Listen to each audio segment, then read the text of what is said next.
sublime gracia del Señor. Teoría del paréntesis. Teoría del paréntesis. Y estamos revisando la profecía de las 70 semanas de Daniel para desmentir la famosa teoría del paréntesis, que nos enseña que hay un periodo entre la primera venida de Cristo y su segunda venida secreta, que es para esta teoría es el tiempo de la iglesia. Luego lo cual, pues va a venir la semana de la tribulación, la gran tribulación, el anticristo, etcétera, etcétera. Los judíos van a volver a los sacrificios, van a reconstruir el templo, cosas que ya desmentimos. Estamos en la profecía de las 70 semanas de Daniel, que hemos visto que esta profecía se cumple en Jesucristo. Tal vez algunos no entiendan muchas cosas, pero lo importante, lo central, es que la profecía habla de Jesucristo, no del anticristo, sino de Jesucristo. Eso es lo importante, que una vez más la palabra misma nos confirma que el eje central de las Escrituras es Cristo y su plan de redención. ¿Por qué? Acompáñenme nuevamente al libro del profeta Daniel. Libro del profeta Daniel, capítulo 9. Daniel capítulo 9, y vamos a ver cómo desde el versículo 24 se habla de Jesucristo. Daniel 9, 24, perdón. 70 semanas están determinadas sobre tu pueblo y sobre tu santa ciudad, para terminar la prevaricación, poner fin al pecado, expiar la iniquidad, para traer la justicia perdurable y sellar la visión y la profecía y ungir al santo de los santos. ¿Cuándo se cumplió eso? Cuando Jesús fue bautizado. Él es el santo de los santos que fue ungido por el Espíritu Santo en el momento de su bautismo. Allí se cumple esta profecía. Y él continúa hablando de ¿qué? De la restauración de Jerusalén. Daniel es un profeta que tenía expectativas respecto a lo que sucedería con su pueblo judío, y el Señor le promete y le da una profecía de 490 años para el pueblo judío. En esos 490 años se reedificaría el muro, se reedificaría el templo desde la orden del rey Artajerjes, son 7 semanas, luego vienen 62 semanas donde Dios guardó silencio.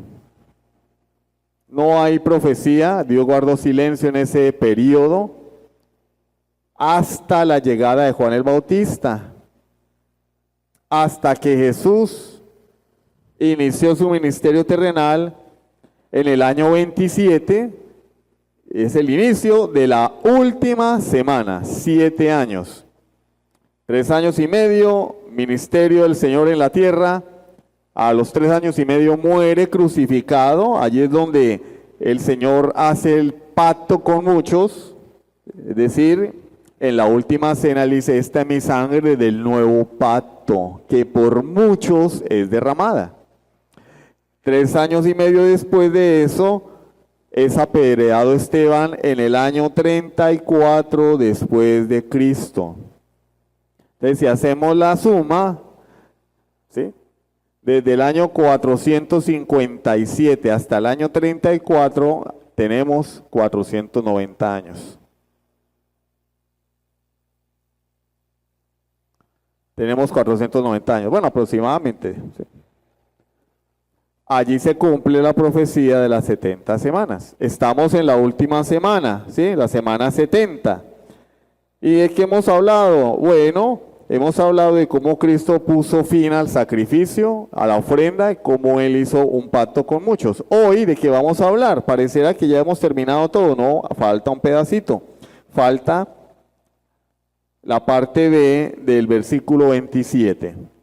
¿Cuál es el título de la clase de hoy? El título de la clase de hoy es el que ustedes están viendo en pantalla. ¿Qué dice allí? La abominación desoladora. La abominación desoladora, que es lo que nos narra el profeta Daniel allí en Daniel 9, 27. Daniel 9, 27. ¿Qué es la abominación desoladora? Bueno, o también se puede decir la abominación que causa desolación. La abominación que causa desolación.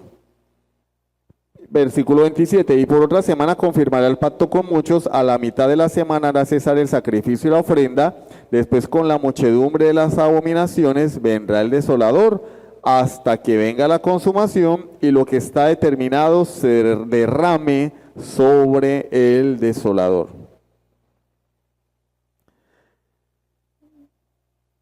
Este versículo 27, como ya hemos dicho, es un paralelo con el versículo 26. En el versículo 26, la parte B nos dice que el pueblo de un príncipe que ha de venir destruirá la ciudad y el santuario, y su fin será con inundación, y hasta el fin de la guerra durarán las devastaciones. Si miramos hacia atrás en la historia, eso se cumplió en el año 70. ¿Qué sucedió en el año 70? Fue destruida la ciudad y fue destruido el santuario. Cuando en Mateo capítulo 23, después de que el Señor, por decirlo así, maldice a los escribas y fariseos, salen del templo con sus discípulos dicen, Señor, pero mira estas paredes, estas grandes piedras que pesaban toneladas para construir el templo de Jerusalén. Y el Señor le dice, de cierto os digo que no quedará piedra sobre piedra que no sea derribada. Y a continuación los discípulos le hacen una pregunta, pues porque para ellos eso era el fin del mundo. Era el fin del mundo.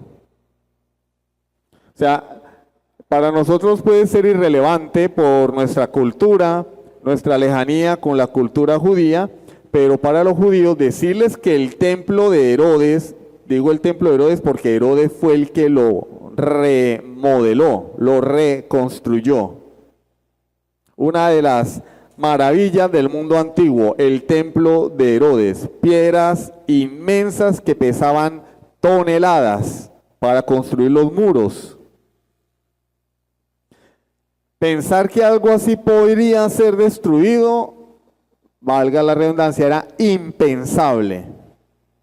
Cuando Jesús les dice que todo eso se va a ser derribado, ellos dicen, no, pues tiene que ser como dicen, el apocalipsis, tiene que ser el fin del mundo. Y ellos le dicen, Señor, ¿cuándo va a ocurrir todo esto? ¿Qué señal habrá de tu venida y del fin del siglo? ¿Por qué? Ellos en su mente relacionaban los tres eventos como uno solo.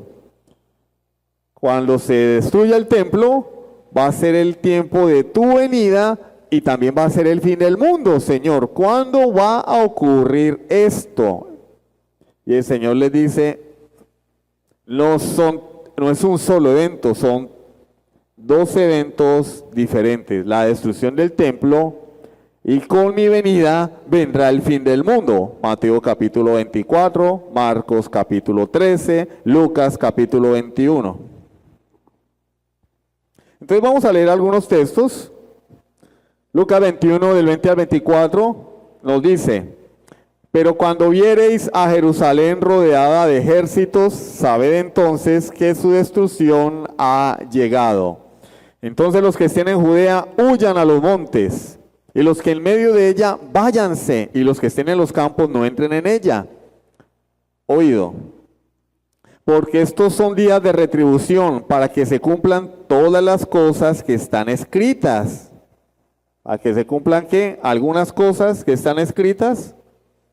Después de eso habrá un paréntesis y después volvemos. Para que se cumplan todas las cosas que están escritas. Más hay de las que estén encintas y de las que críen en aquellos días. Porque habrá gran calamidad en la tierra, lo mismo que gran tribulación. ¿E ira sobre quién? ¿Sobre los gentiles? Sobre este pueblo, el pueblo judío. y caerán a filo de espada y serán llevados cautivos a todas las naciones, y Jerusalén será hollada o pisoteada por los gentiles hasta que los tiempos de los gentiles se cumplan. Pero miren lo que dice la primera parte. Pero cuando viereis a Jerusalén rodeada de ejércitos, sabed entonces que su destrucción ha llegado. La pregunta es, si esto se va a cumplir en el futuro, como enseña el dispensacionalismo, ¿por qué el Señor le iba a decir eso a los discípulos? Si ellos no lo iban a ver. Si eso va a ocurrir dentro de 10 años, 20 años, 30 años, no sabemos cuándo, o cada vez que hay una guerra, salen los profetas modernos a decir, ya viene, ya viene. Si eso va a ocurrir en un futuro, ¿por qué el Señor le dijo a los discípulos eso? Él está hablando a sus discípulos y dice, cuando vosotros veáis a Jerusalén, ¿de qué Jerusalén está hablando? Donde ellos estaban, rodeada de ejércitos, sabed que su destrucción ha llegado, porque eso se iba a cumplir allí, no era para el futuro, porque son los días de retribución, versículo 22, retribución por causa de el rechazo de Israel al Mesías. Mire lo que dice, habrá gran calamidad en la tierra e ira sobre este pueblo. ¿Sobre cuál pueblo? Si eso es para el futuro. No, sobre el pueblo judío de ese momento. Mateo 24, 15 al 22, pasaje paralelo. El mismo discurso, pero desde la perspectiva de Mateo. Ojo, tenemos que dejar de pensar que la Biblia es un libro, entonces que Mateo pues no tenía nada mejor que hacer y le dio por ponerse a escribir un buen día porque estaba desparchado, pues se había quedado sin trabajo, ¿sí o no? Cuando Jesús le dijo, sígueme, él dejó el trabajo. Ahora Jesús iba a morir y pues efectivamente murió, y pues con Jesús muerto, ¿qué hacemos? Pues pongámonos a escribir un libro. ¡No! Creemos en la inspiración plenaria y verbal de la Escritura. Cuando Mateo se sentó a escribir, lo hizo inspirado por el Espíritu Santo, de manera que lo que está allí son las palabras mismas de Dios. Y nosotros no podemos pensar que, lo que pasa es que esto y lo otro, no, eso es lo que Dios está hablando allí. Dios, pasa que a nosotros nos enseñaron a faltarle el respeto a la palabra, a pensar que esto es un libro de citas. Como dijo el Señor, el que con sabios anda, sabio será, pero el que con necios se junta será quebrantado. Un versículo para cada ocasión, ¿no? ¿Alguien está cumpliendo años? En la Biblia hay un versículo para el cumpleañero. ¿Alguien se murió? En la Biblia hay un versículo para los dolientes. ¿Alguien está llorando? En la Biblia hay un versículo para los que están llorando. No, la Biblia no es un libro de citas, la Biblia es la palabra de Dios. Y cuando estamos leyendo textos como estos, tenemos que interpretarlo de la manera más correcta, más consecuente, con todo el respeto, procurando, como dice Pablo a Timoteo, trazar la palabra correctamente. Mateo 24, 15 a 22. Por tanto, dice Jesús, cuando veáis en el lugar santo la abominación desoladora de que habló el profeta Daniel, Daniel 11:31, por favor, búsquenlo, Daniel 11:31. Daniel capítulo 11, versículo 31. Ya no está hablando del anticristo, esta profecía sobre los reyes del norte y del sur, y sobre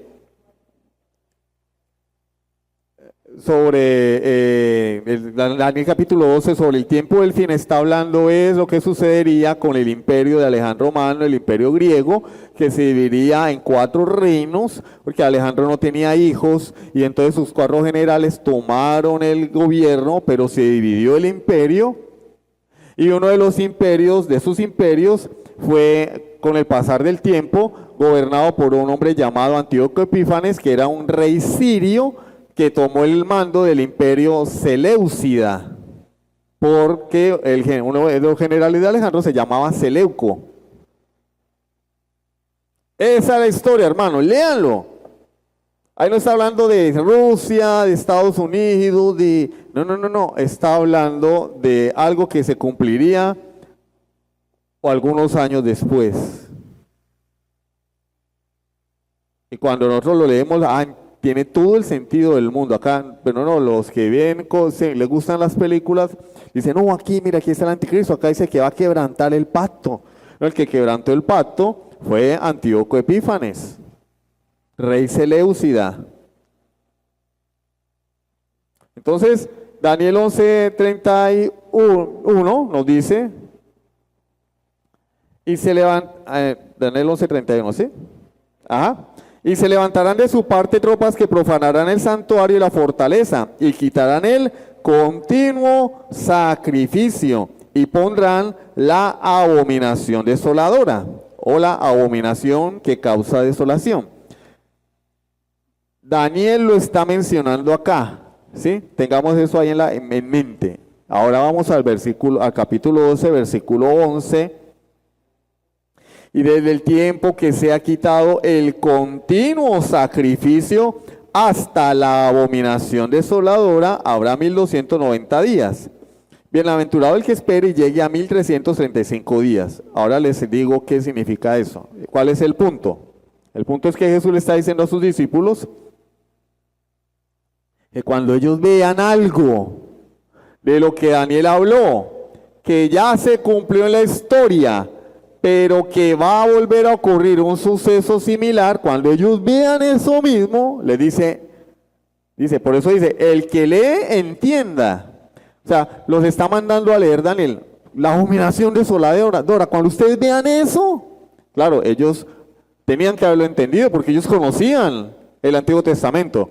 Y cuando Jesús les dice abominación desoladora, ellos tenían que haber pensado, ya ocurrió, lo profetizó Daniel, ocurrió en tiempos de Antíoco Epífanes. Y él dice, cuando ustedes vean eso nuevamente, dice, los que estén en Judea, huyan a los montes. El que esté en la azotea, no descienda para tomar algo de su casa. El que esté en el campo, no vuelva atrás para tomar su capa. Mas ay de las que estén encintas y de las que críen en aquellos días. Mire, tengan esto en mente porque ahora les voy a leer unas cosas que los van a dejar estupefactos.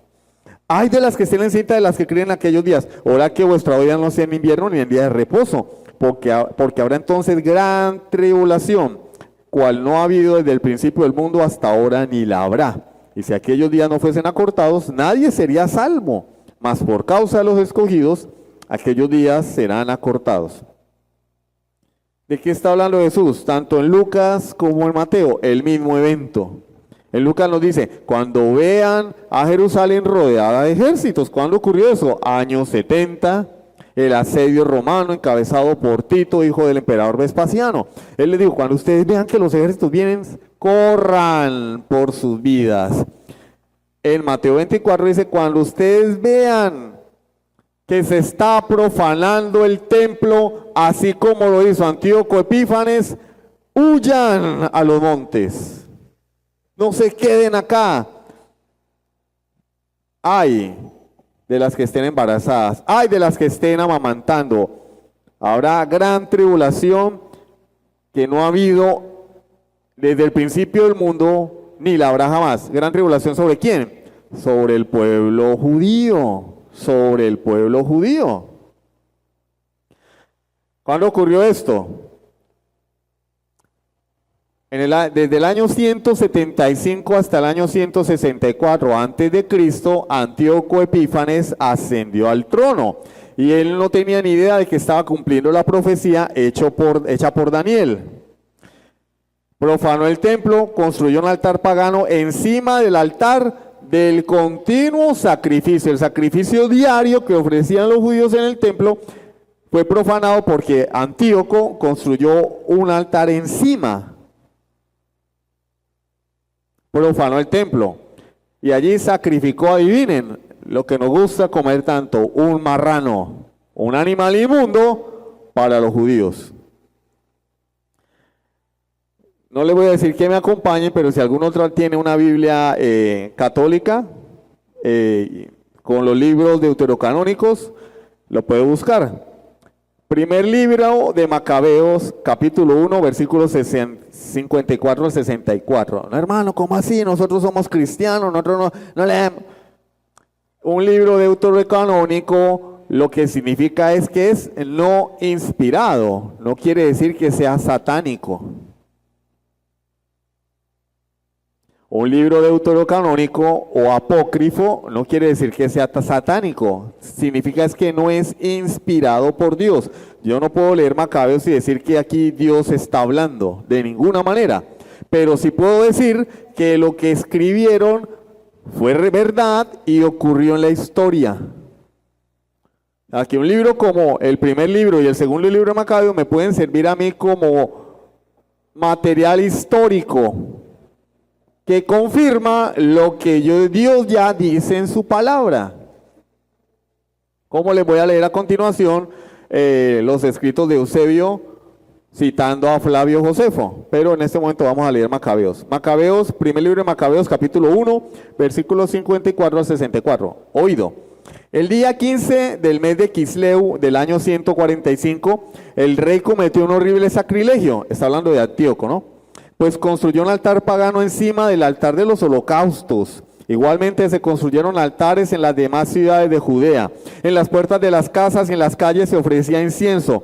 Destrozaron y quemaron los libros de la ley que encontraron, y si a alguien se le encontraba un libro de la alianza de Dios o alguno simpatizaba con la ley, se le condenaba a muerte según el decreto del rey Antíoco.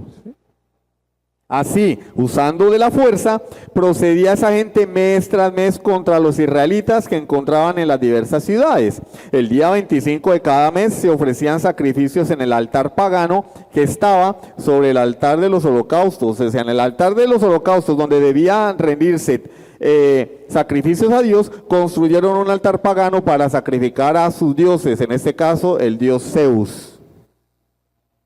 Vuelvo y le digo, para nosotros eso es irrelevante porque nosotros no somos judíos, nosotros no tenemos un altar, nosotros nos ofrecemos sacrificios, pero hermanos, esa era la religión del pueblo judío.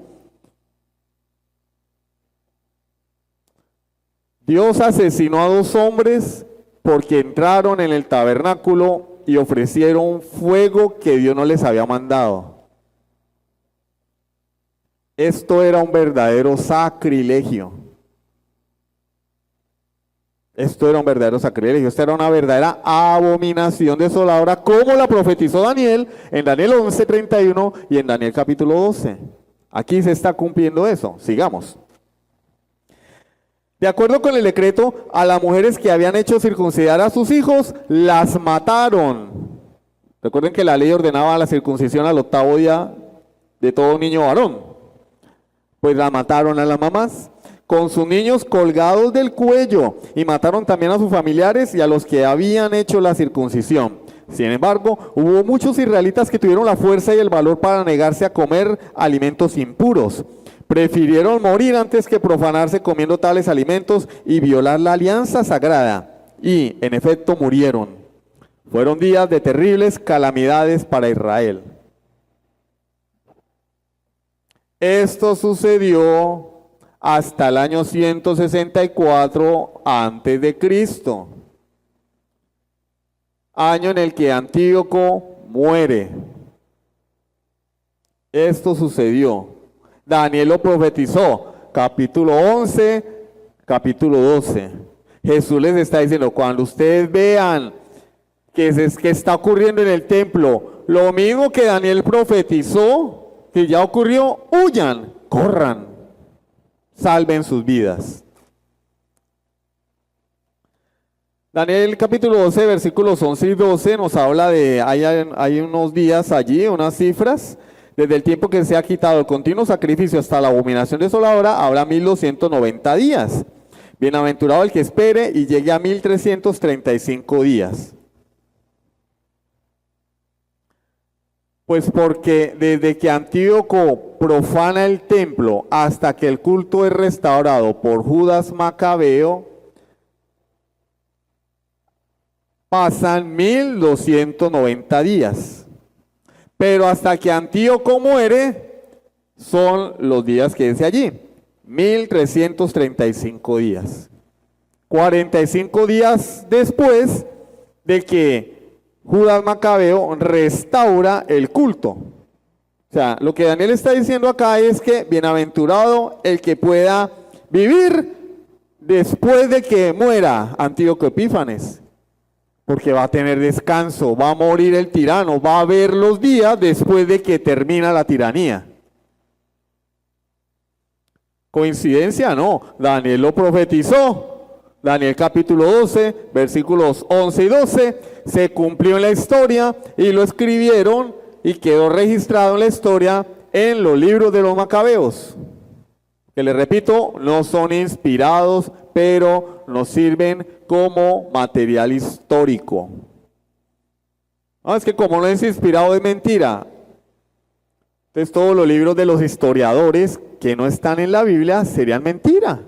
Y la Biblia sería el único libro que podríamos usar.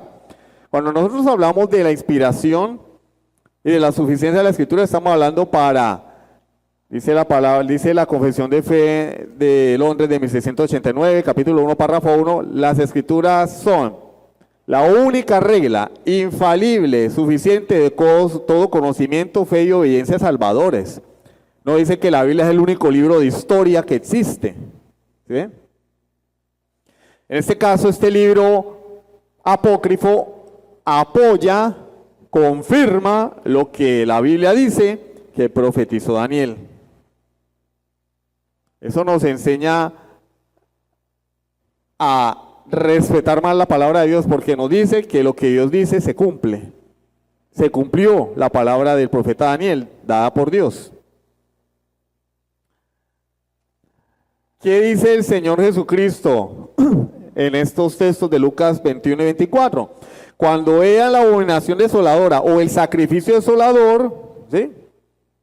El sacrificio que provoca la desolación de la ciudad y del templo, ¿sabes? Les está diciendo, lo que pasó en tiempos de los Macabeos va a volver a ocurrir. Cuando ustedes vean eso, lo van a ver otra vez. Ya pasó, Daniel lo profetizó, ocurrió, pero va a volver a pasar. Cuando lo vean, corran, huyan.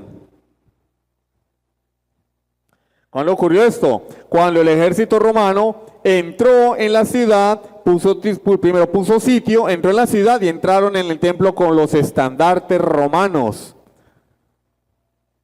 que fue un sacrilegio porque entraron con imágenes romanas. Ahora sí les voy a leer. Eusebio, padre de la iglesia, amigo del emperador Constantino, en el siglo IV, también estuvo presente en el concilio de Nicea. Eusebio defendiendo la fe cristiana de la herejía arriana. En su libro Historia Eclesiástica cita a Flavio Josefo. Cita el libro de Flavio Josefo llamado La Guerra Judías. Ahora, ¿eso qué tiene que ver con nosotros? Bueno, pues que Flavio Josefo no era cristiano.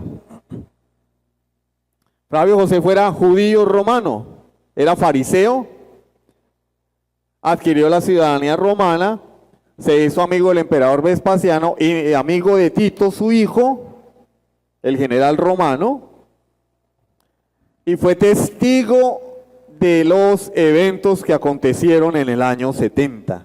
Oído, no era cristiano. Flavio Josefo no era cristiano. Él no escribió como para decir, miren, se están cumpliendo las profecías de Jesús, porque él no era cristiano, él era fariseo. Pero era un historiador y escribió. Y Eusebio, que sí era cristiano, en el siglo IV, en su libro, cita los escritos de Flavio Josefo. Entonces tenemos a un historiador cristiano citando a un historiador incrédulo y le da veracidad a la historia.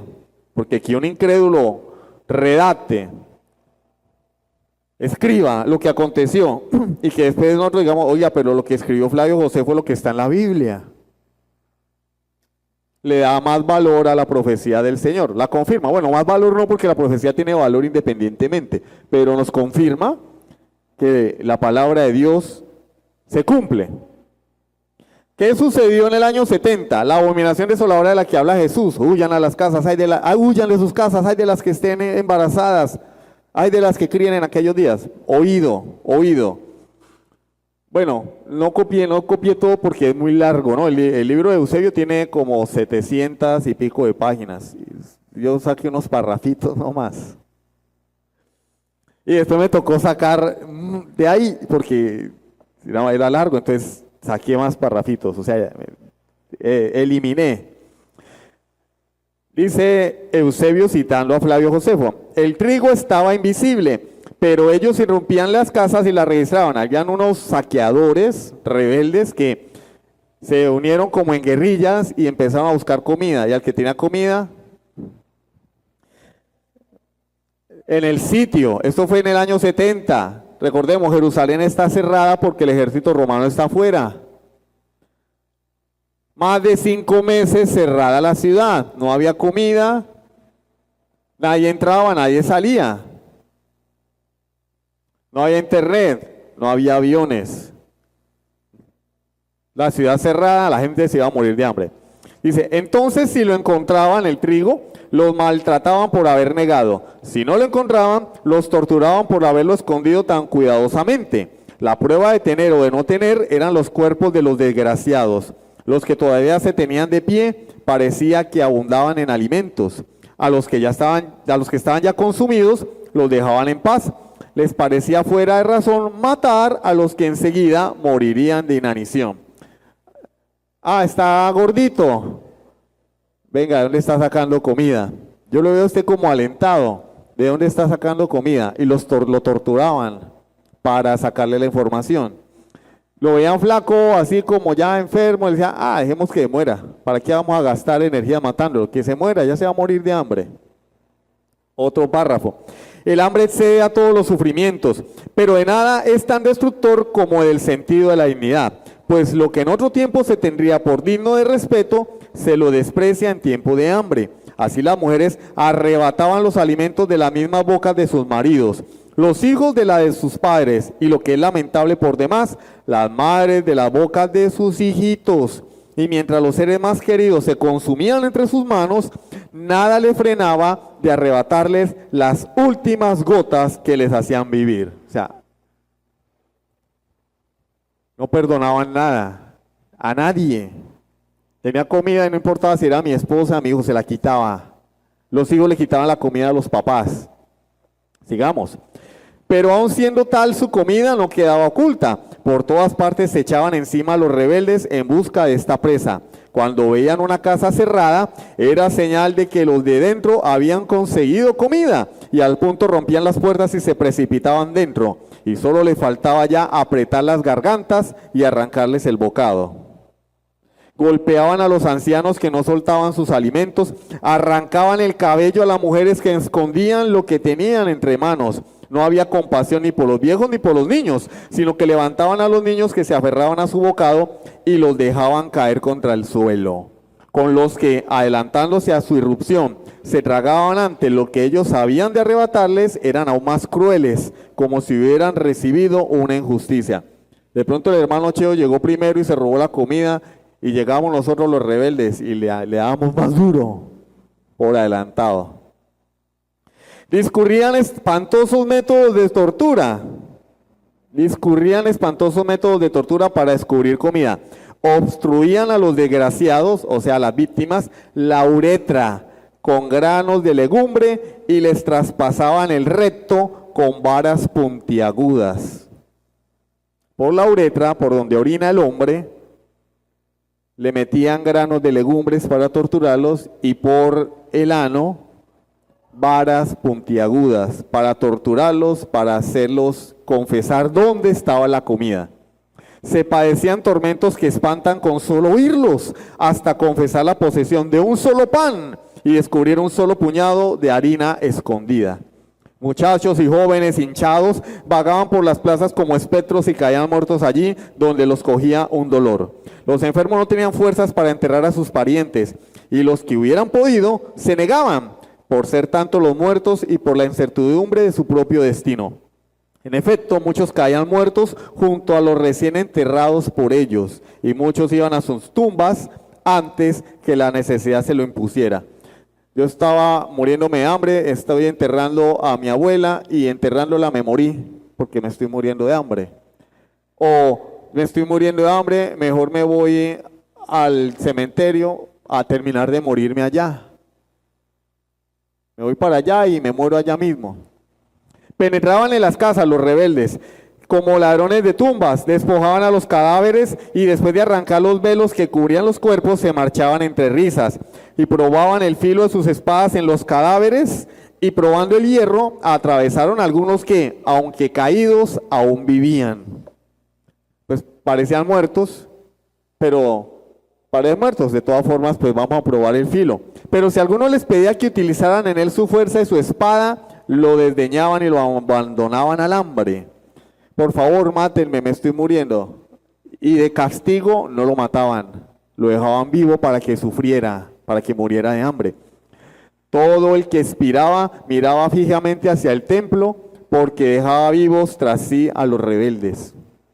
Estos, al comienzo, por no soportar el hedor, mandaban que se enterrara a los muertos a expensas del tesoro público, pero luego, cuando ya no se daba abasto, los arrojaban por las murallas a los barrancos. Cuando Tito hizo la ronda por aquellos barrancos y vio que estaban repletos de cadáveres y el espeso líquido oscuro que emanaba por debajo de los cadáveres en putrefacción, se puso a gemir y levantando las manos tomaba a Dios por testigo de que aquello no era obra suya.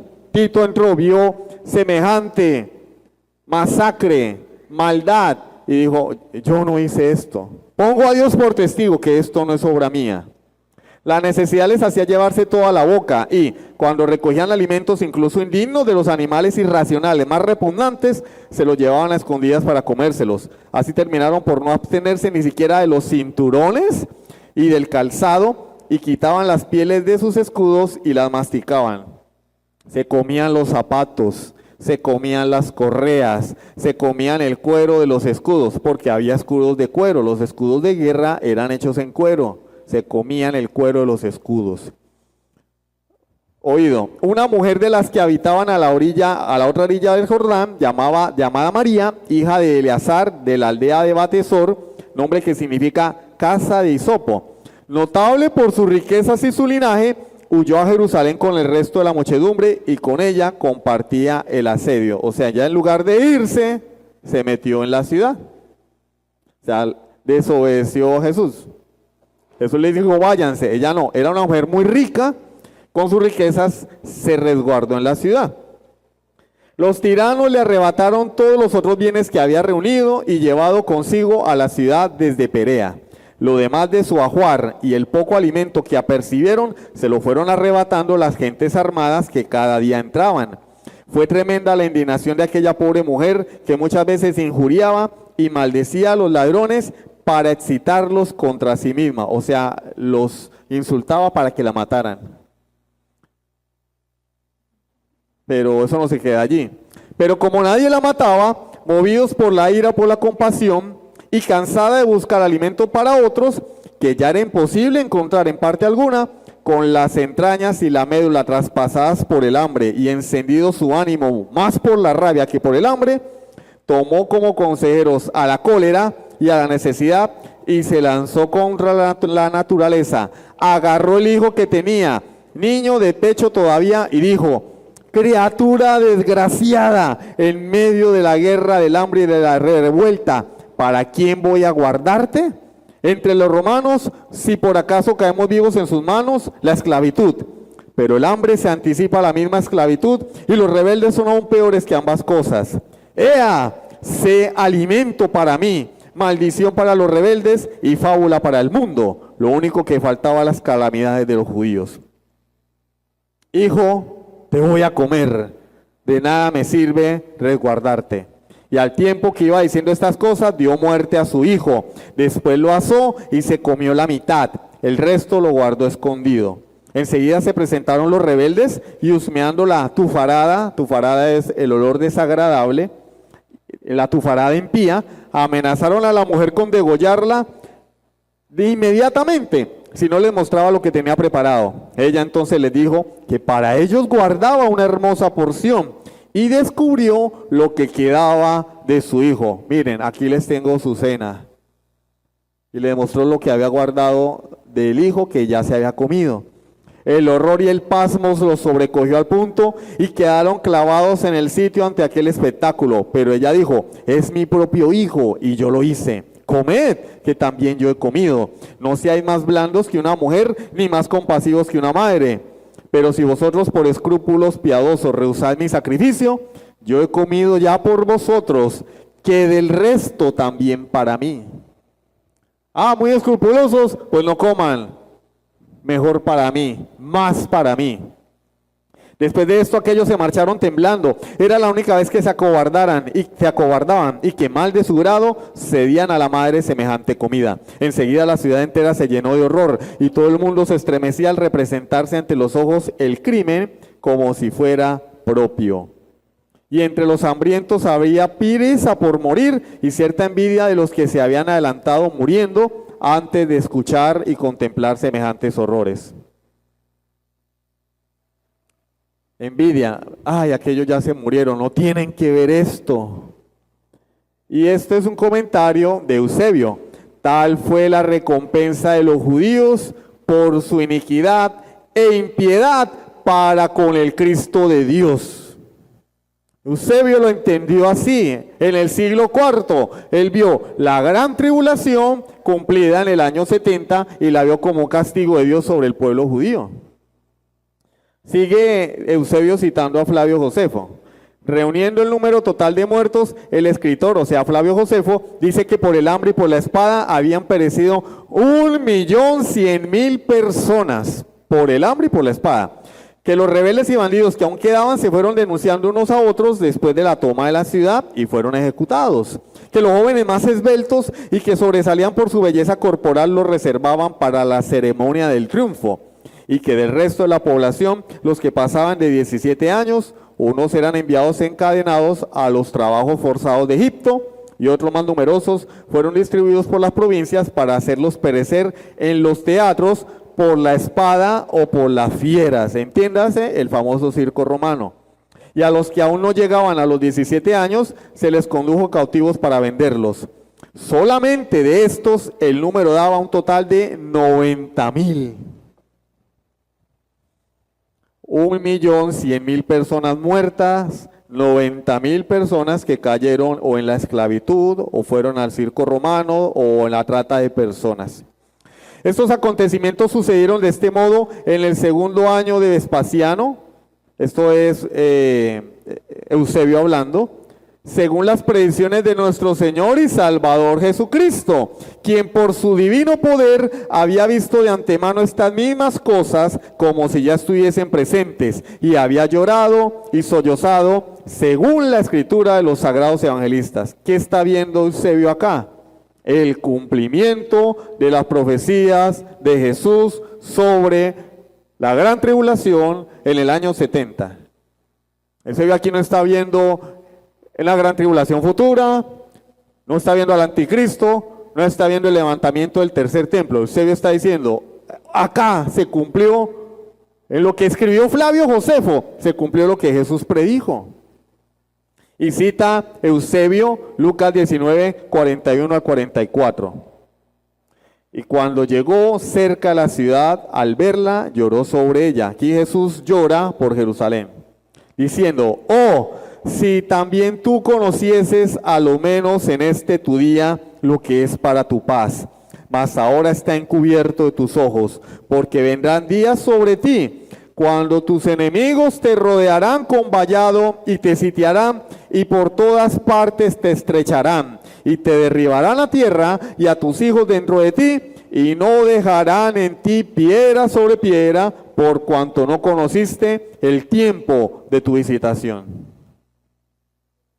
Jesús lo profetizó, se cumplió, vinieron sus enemigos, la rodearon, la estrecharon, la sitiaron, derribaron a todo el mundo, no quedó piedra sobre piedra. Pero el dispensacionalismo insiste en que todo eso se va a cumplir en un futuro. Cuando nosotros vemos la historia, ya se cumplió. Ya se cumplió.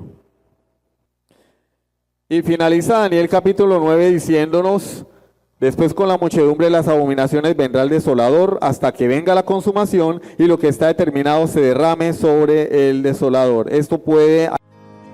Sublime gracia del Señor.